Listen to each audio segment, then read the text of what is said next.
Okay, this video is to Polcop 9912.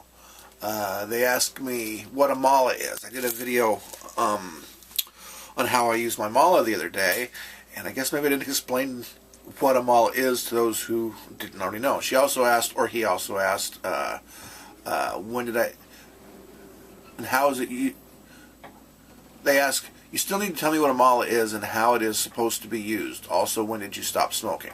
Well, I stopped smoking on New Year's. I kind of have a habit of doing that. This isn't my first New Year's quitting smoking. I've quit several different New Year's in a row. I usually make it between a month and 6 months, and I fail and go back to smoking.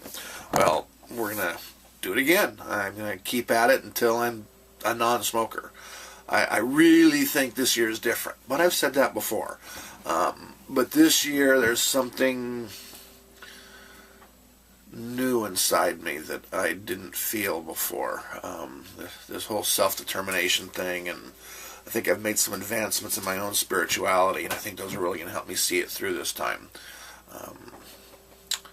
The use of certain tools, such as my mala, is going to really help me see it through this time. So anyway, Polcop 9912, this is a mala. It's a Buddhist prayer necklace. It's similar to a Catholic rosary. It's made from Bodhi seeds, which are the seeds that from the tree that Buddha sat under when he achieved enlightenment. This is called the Guru bead here.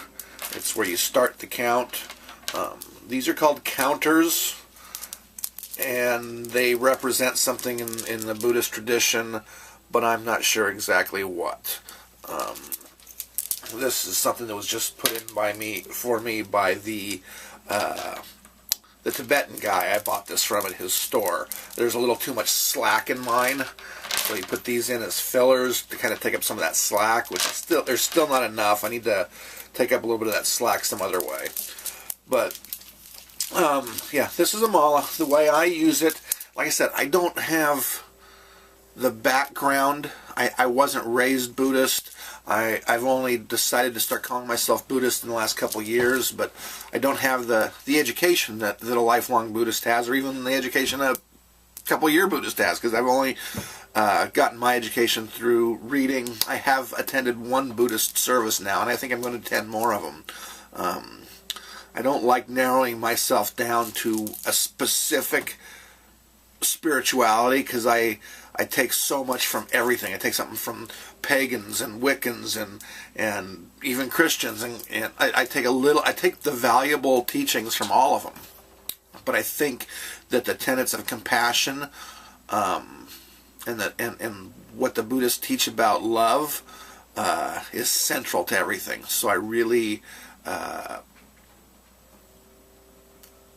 associate well with that spirituality. It's very non-dogmatic.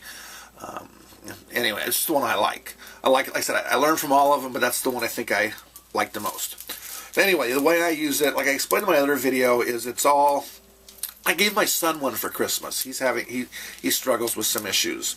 And when I was telling him about it, I was telling him how it's such a personal thing. It's whatever you want it to be. You can wear it in pride and have it right out there for everybody to see and ask you questions about. You can put it away and keep it personal if you don't want to have to deal with people's questions. I like to wear mine on my wrist. People's questions don't bother me. I fiddle and fidget with mine a lot because, like I said, I think that as I'm touching it, it reminds me of the things that I'm using it to remind me of. It has psychic power that I've placed into it through my belief system. Just by believing that it's got strength there, then it does have strength. Every time I recite a mantra or an affirmation into each bead, it makes it more powerful. I haven't had mine blessed yet, but the one I got from my son, the the guy I bought, there's a Tibetan store here in Wallingford. Yeah, what the name? I forget the name of it.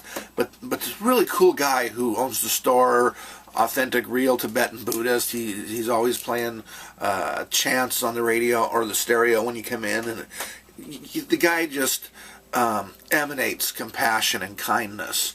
And I asked some questions about malas because I just didn't know. And he, in really thick, heavy accent, so it's difficult to understand them. But I was asking questions about having them blessed, and he ended up blessing the one that I bought for my son. I haven't gotten to bless mine yet. But what I was telling my son is